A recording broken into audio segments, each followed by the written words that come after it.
We're going to get into a little story about myself, and I'm going to break it down to you the best of my abilities of something that happened when I was really young. I must have been like 7, if that, and in hopes that you're aware of what's going on with your young ones in the world and don't be as blind as probably my parents were when I was coming up and thinking that there's no malice and evil other human beings in the world. So we're going to get into that towards the end. But right now, let me tell you what happened to me when I was probably like 7 years old, if that. I don't recall exactly the age, but I know I was young. I was so young that my bike still had training wheels in the back. You remember the training wheels? Leave it in the comments if you do, if you had training wheels. So I got a little mini BMX bike and I was so excited. It was like the top of the line to me in my head. I had the best bike in Sunset Park. You couldn't tell me nothing about my little bike. So I get a flat on this bike and I see a car pass by. And I see a dude, look, a man. I knew he was a man because at that early age, well, I thought he was a man.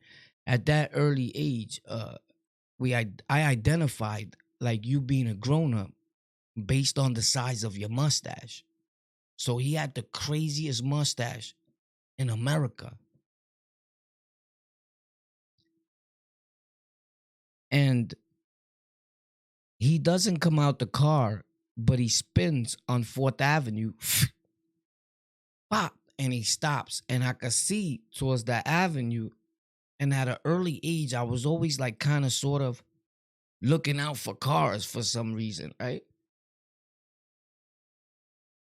Another guy comes out the car. He's about my complexion. He has a DA, you know, the Puerto Ricans with the pushback hair. And he's like, I'll help you with your bike, but you gotta come to where I'm at so I could fix the flat and you could take the bike back with you. Unless you want me to take it. I'm like, nah, where is it? It's only a block away. Maybe you could ask your mother or your father. Do you gotta ask them if you could come or whatever? Sunset Park, Puerto Ricans, you know, Hispanics, blacks. We let our kids go anywhere. Nah, I could go. I go up there. In fact,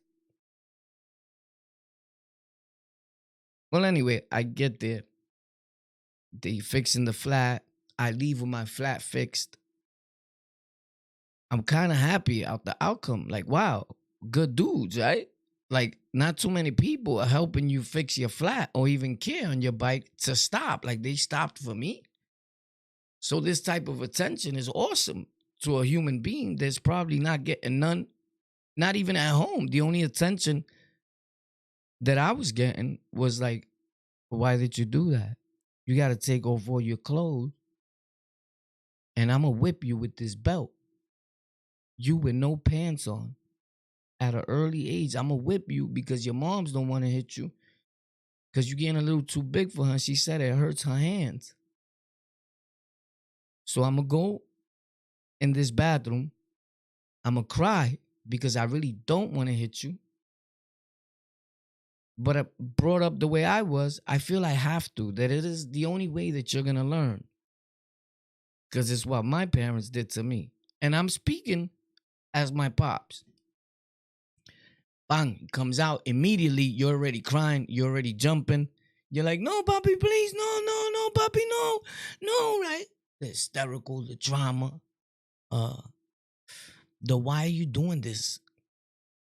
Like, I don't get it at this age. So why do it, right? Those things probably passed through my head, I'm sure. So as time went on, these people kept coming through the block. And it seemed like every time they came through, they were the only people that understood me. They were into bikes, supposedly. They had a whole mob of young dudes with bikes. They went to cars. They went to video games. They went to anything that a young dude, to refrain from the KID word because of the 2B2, right? So it seemed like the right place. It seemed like a place that I wanted to be at because I felt kind of happy there. But just like everything else in life, when people give you something and it seems like it's for free, there's always a hidden agenda. I kind of sort of believe that today because other people and what they did, right? So I'm young. I really can't defend myself. I'm a young dude. So as time went on, it was like, yo, you want to play the game? And a lot of like, uh, uh, I started seeing a lot of young people there at the house. So I knew there was something going on. I say all that to say that at an early age, I was abused as a child. And when in all reality, all I wanted to do was get my bike fixed.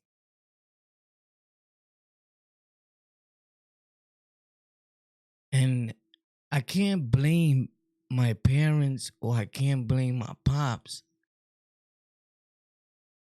I could just tell myself in my head, like, maybe like what if you was a more attentive parent, like if you was around to help me with my flat. But then as a grown up, I try to understand that he had to work. He couldn't be there with you 24/7 because then you wouldn't probably had a bike.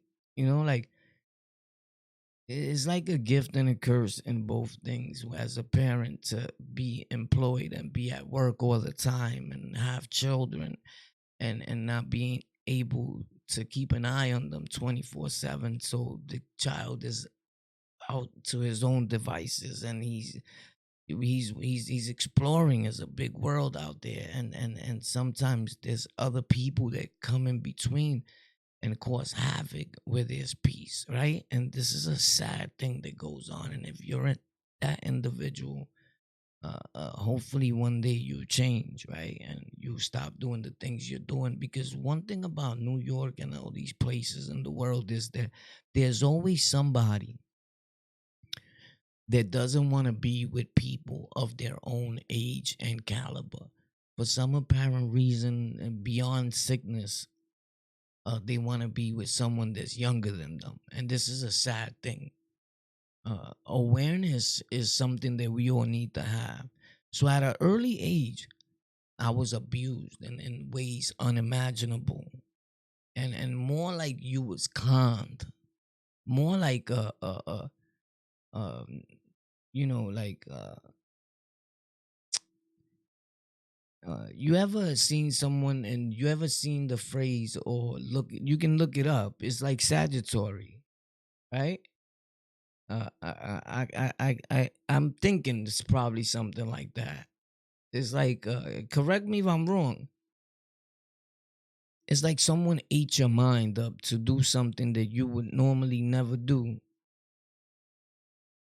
if the con part wasn't involved in it, and the manipulation of the mind. Is all different types of abuse. And as time went on, I seen a lot of people in my neighborhood that were being abused by the same individual. Now, I was still young. A lot of them were even of age. Like, instead of buying them bikes, he was conning them with cars. He was conning them with jewelry. And they would hang out with people and be like acting as if they were ballers. Because then this monster of a man started becoming a hustler, a thief. He would go to the rich white dudes' houses and rob and steal and break into their homes at night and make millions of dollars, bro. He was one of the biggest drug dealers. Oh, in that line, on a quiet note, where a lot of people didn't know, in our neighborhood. And he was using his money to buy people. And so many people ate shit and never said nothing that A lot of times when I hear dudes tell their story, and I told this story years ago on all my shows. So, the trolls and the haters always like, oh, you telling your story because this person did that. No, before even Hassan Campbell was on the internet, I was already here. Before a lot of dudes, I already had told my story. And I say that respectfully because a lot of people like to compare me with his situation. And we kind of sort of have the same story. The only thing was that I wasn't, and I don't know if he was, but it's what everybody's saying. I wasn't a grown man like now, still hanging out with the dude. I was a kid. And even if people ever did see me with him and thought I was an older dude, I was super young. People always thought I was older because but at one point anyway, it wasn't like it happened repeatedly. It was a thing like it happened. I can't even recall, and the touching was like real disrespectful, and it was a feeling that like, this is right, this is wrong, but I'm a child and I seen everyone else doing it, and they were like already grown, and I wanted to be grown. I guess I wanted to be accepted by that crowd. And these dudes were with cars, boom, boom in the street. And till today, a lot of these dudes are in my neighborhood in Sunset Park, and they probably shook right now, saying, oh my God, he's gonna say my name. I'm not gonna say it. I don't do that. That's on you. You gotta live with that. I don't. I feel great when I talk about it and I let off a big bag off my shoulders. Right? So this went on. Oh, what I meant to say was that till today, there's people in my neighborhood that they still see that dude. Now I don't know where he's at. I don't know. I just heard, yo, I seen so and so with him. I'm like, nah, after so many years, because he got locked up and he went to do 18 years. Now here's what happened. We all Now we getting older. Now we getting a little older, but we still KIDSs. You feel me? But to somebody else, it might be like, nah, he was grown. He was 12. He was 30. Bro, he's a child still. Some people take longer than others to develop. I didn't become a full grown man uh uh uh until not too long ago, my dude. Is you could age don't make you a man. The size of your matrushki don't make you a man. There's a lot of things that come with being a man that some people don't even know about. Because you got hair on your face, don't mean you're a man. I know actually real young children that got hair on their face because it just grew. I mean, he's not a man yet. So anyway, with that being said, these people are still around him to today because I guess they thought that that was cool. Or maybe the money, right? Like money plays a big thing in people's lives, and he was buying people to spend time with them, to hang out with him. And these dudes were flossing and are still flossing in the streets. And I'm not talking about one dude. I'm not talking about two dudes. I'm not talking about three. I know over 30 dudes that knew this individual that were hanging out, thugs, gangsters, doing some of the grittiest and grimiest things in the streets, but were getting all their jewelry, all their cars, and all that from that man.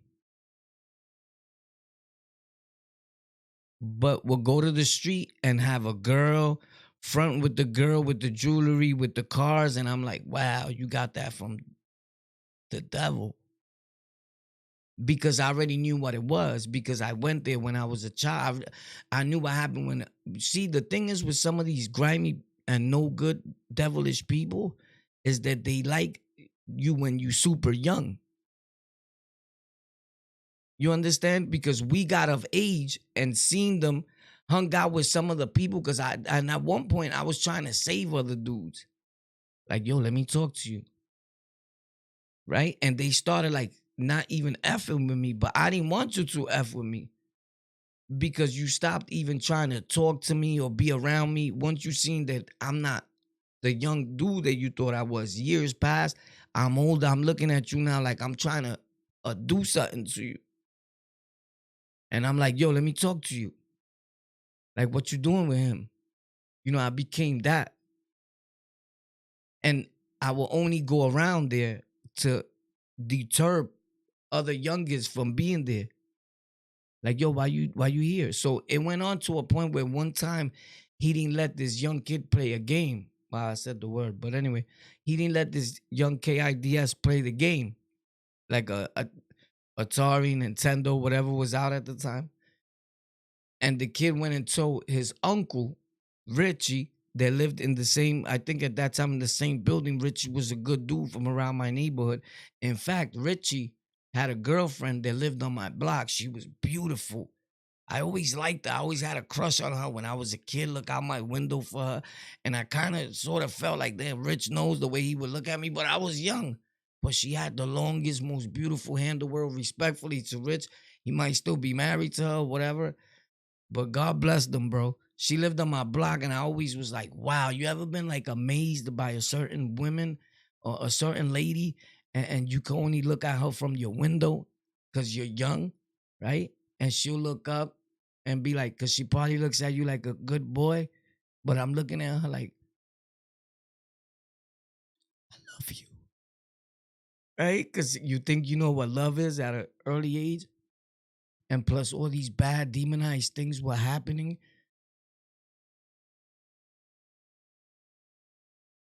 So I don't know if you're understanding what I'm saying, but the bottom line, I'm pretty sure that you understand pain, right? I'm pretty sure that you can look at a person's eyes and see pain, even when they smile.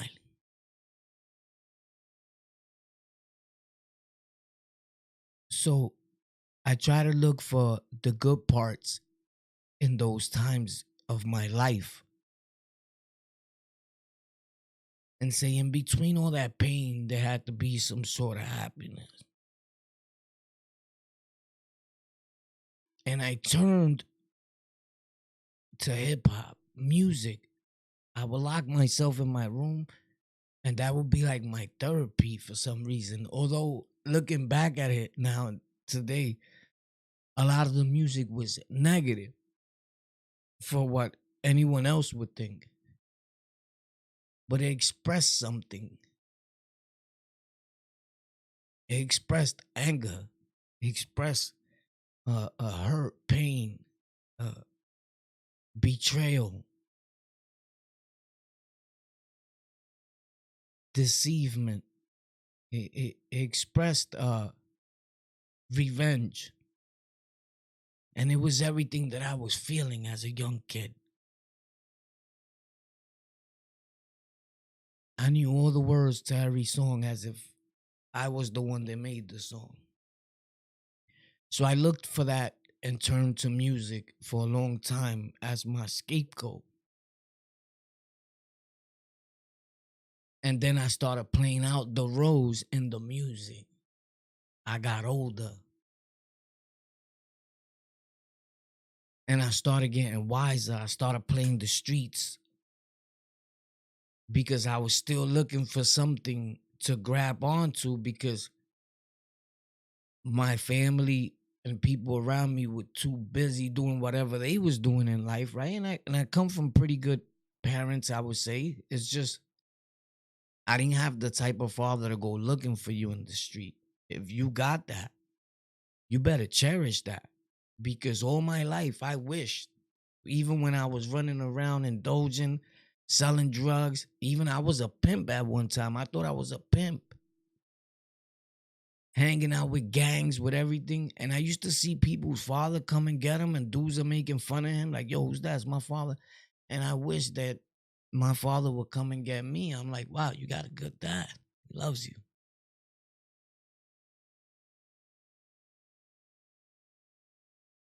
Not that mine's didn't. He just wasn't the dude that he's not going to come and look for you. But when you get home, you're going to get whooped. So anyway, to be aware is to be alive.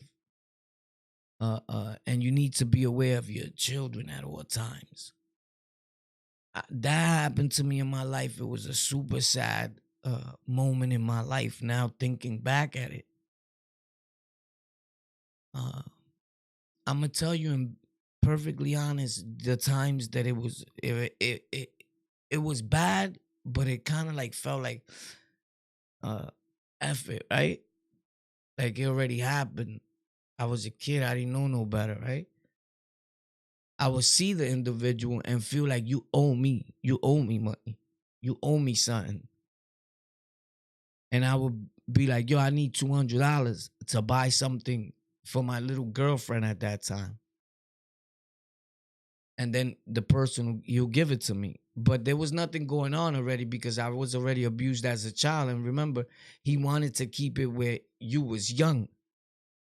So he'll let you go, like stop hanging out with you, because it wasn't like it was a constant abuse, but it happened, right?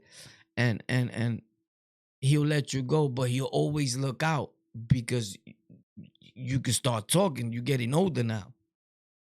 So that's exactly what happened. One day he didn't let Richie's nephew play a video game. This is the story I heard. I wasn't there at this time. And the kid went back and told his uncle, whatever. His uncle went in there with a shotgun, started shooting shit up. The police came. Everybody went to jail, boo. The old man went to jail. Now he's in jail, and everybody starts testifying.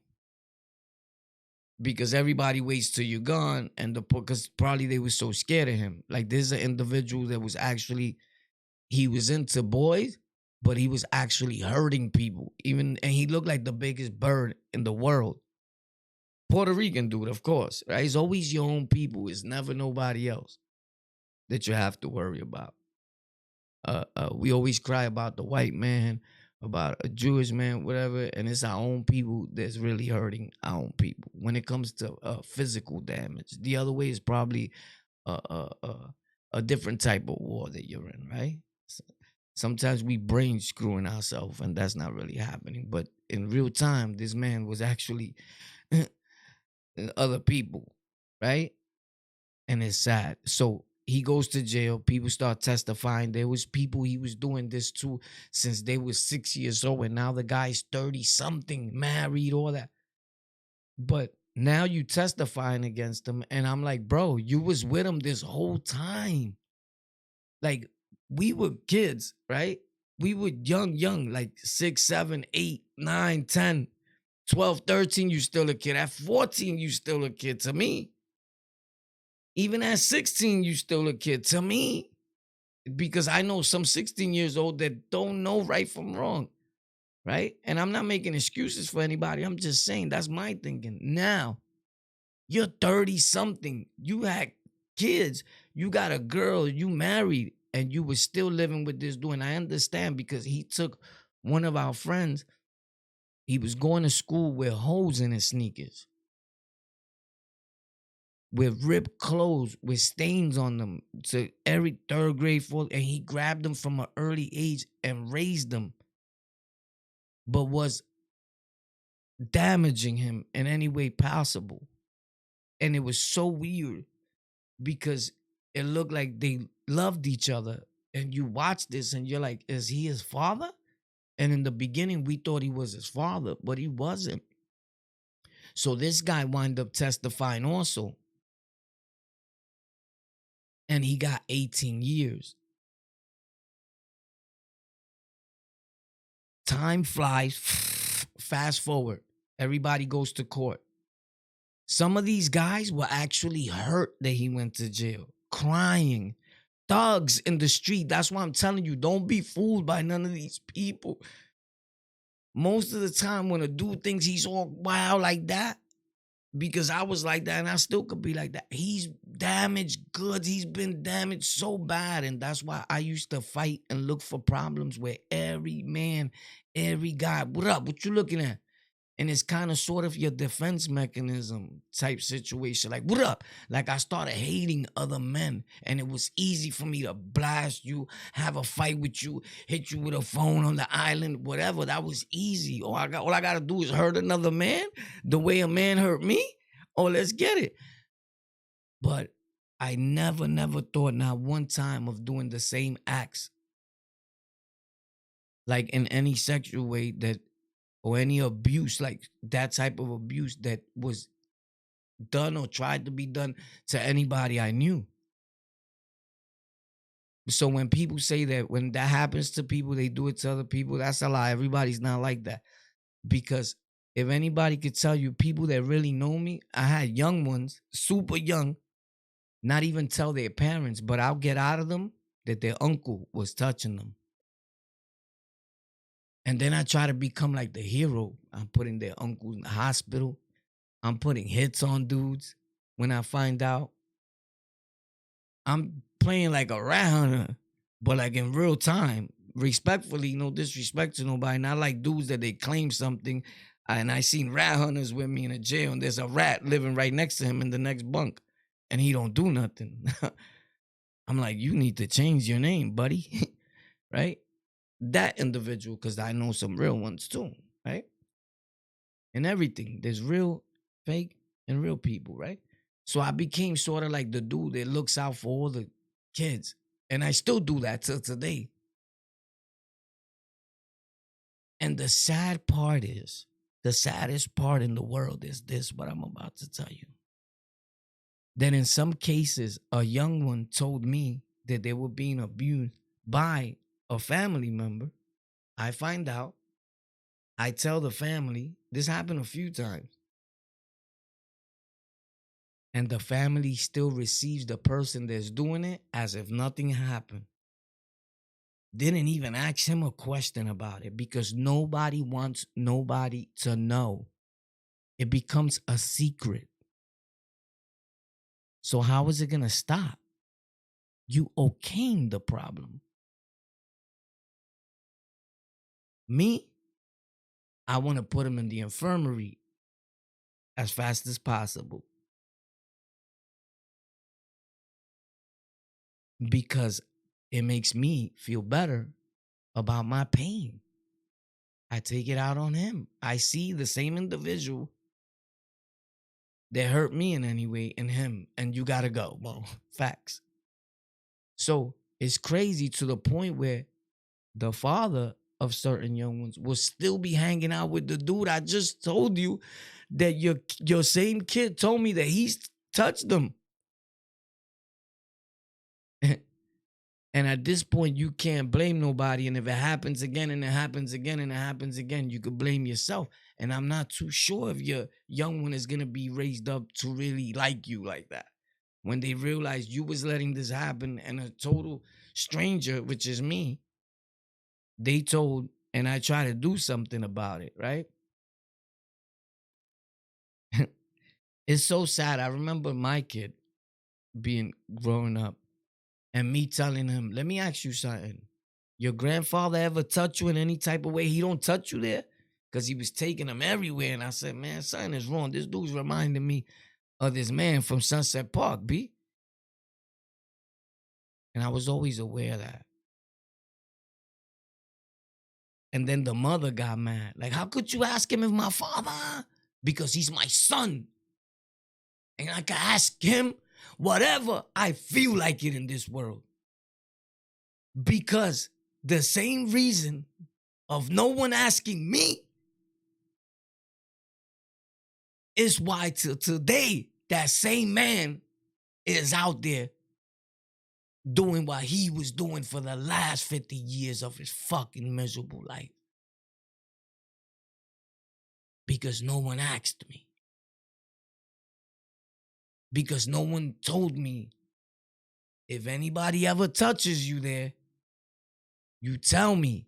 Anybody, even grandpa.